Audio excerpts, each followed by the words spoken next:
Polichinelle est abolie. Dans la neige d'une avalanche, ses disciples sont nés pâlis, aussi blancs qu'une truffe blanche. Être initial et sans prix, toi que la brise courtise, au milieu de nous, tu fleuris, éternel, comme la bêtise.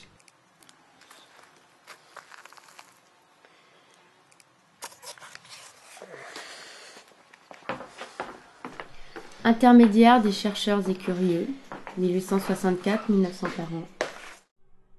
Mangin. Quelque aimable intermédiairiste pourrait-il m'apprendre à quelle date mourut Mangin, le fameux marchand de crayons dorés en vogue à Paris vers 1850 et les années suivantes?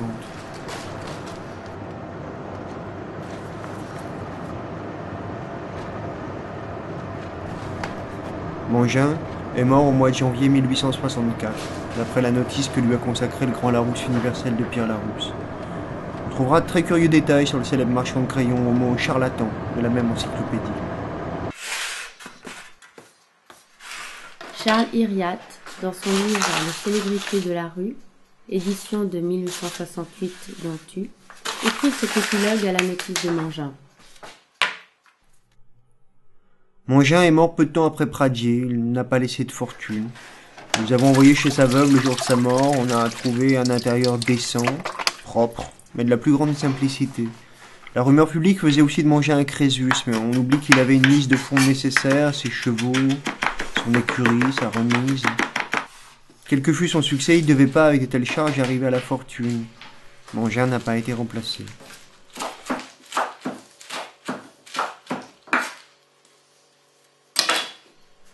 Grand dictionnaire universel du XIXe siècle, supplément, Mangin.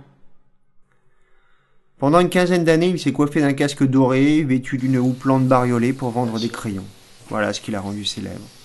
Il avait un luxueux équipage, des chevaux superbes, et derrière lui tout un orchestre. Ses crayons, excellents du reste, étaient dorés.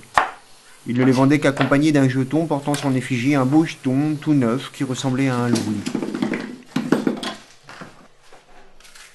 Dans ce portrait frappant que chacun examine, reconnaissait Mangin et sa barbe aux flots d'or. Mais c'est en vain qu'ici chacun vante sa mine, celle de ses crayons vaut beaucoup mieux encore.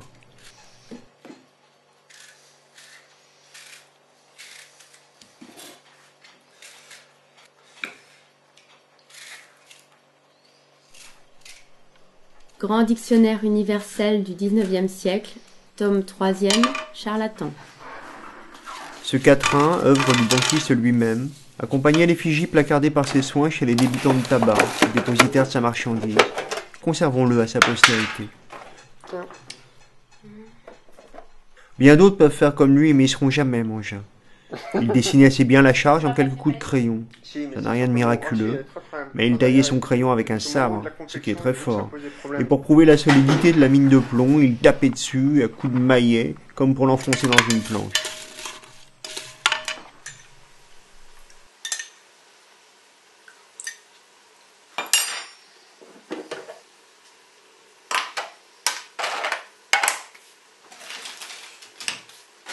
Ce qu'il avait d'ingénieux, c'était ses boniments, l'aplomb avec lequel il débitait son éloge et se moquait des braves gens qui perdaient leur temps à l'écouter. Il avait de la verve, de l'imprévu, ne se répétait jamais. Trouvait des inventions nouvelles pour faire arrêter les badauds, les retenir autour de sa voiture et bon gré, mal gré, leur faire acheter sa marchandise. Ce diable de Mangin a-t-il de l'esprit, disait-on en s'en allant. Quel dommage qu'on ne sténographie pas ses discours. Eh bien, un littérateur contemporain, M. Fournel, s'est amusé à suivre Mangin et a recueilli quelques-unes de ses parades. Une fois que ça c'est là, ça ira.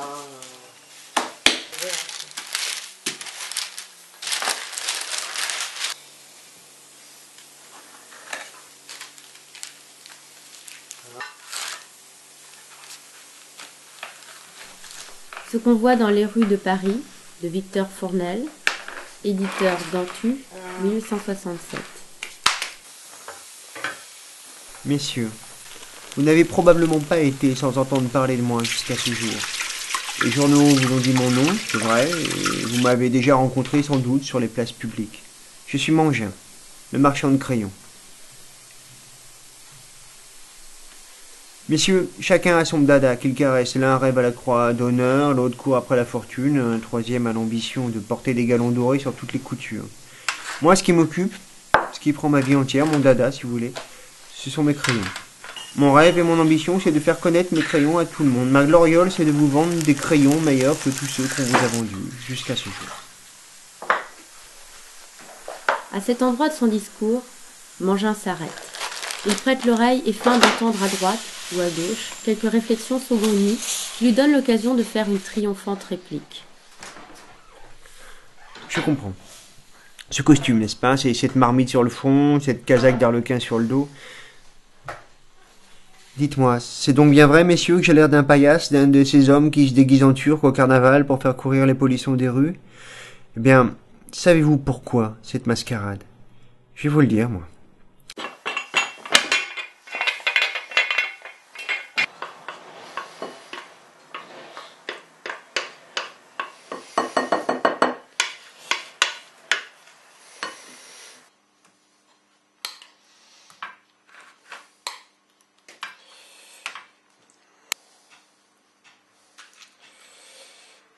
Un jour, je m'en souviendrai longtemps.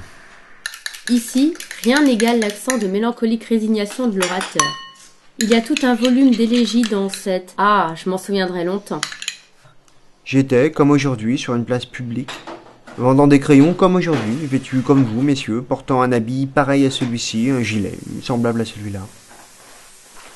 Excellente occasion pour soulever sa souquenille et montrer à la foule un habit fort beau sous lequel se dessine un gilet fashionable orné de riches breloques. Cela fait toujours bon effet.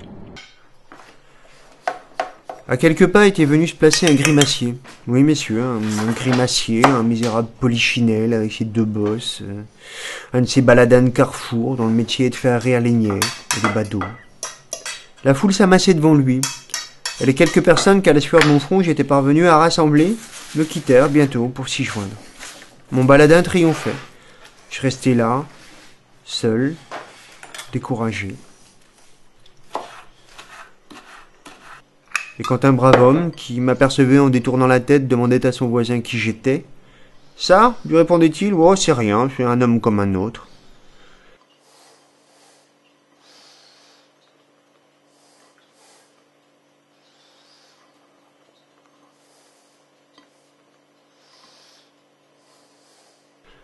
De ce jour, messieurs, je me dis que puisqu'il fallait s'habiller en polichinelle pour attirer la foule, je m'habillerai en polichinelle.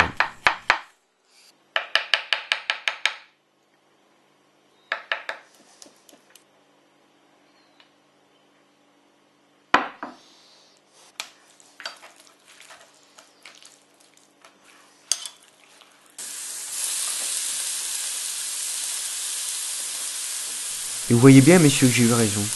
Car vous voilà tous autour de moi, vous qui auriez passé sans vous arrêter si j'avais été mis comme tout le monde. Vous accourez, aussitôt que je parais. Quand je parle, vous m'écoutez attentivement. Et vous ne partirez pas d'ici avant que j'ai fini. Et personne ne s'en va. Voilà ce qui s'appelle connaître le cœur humain.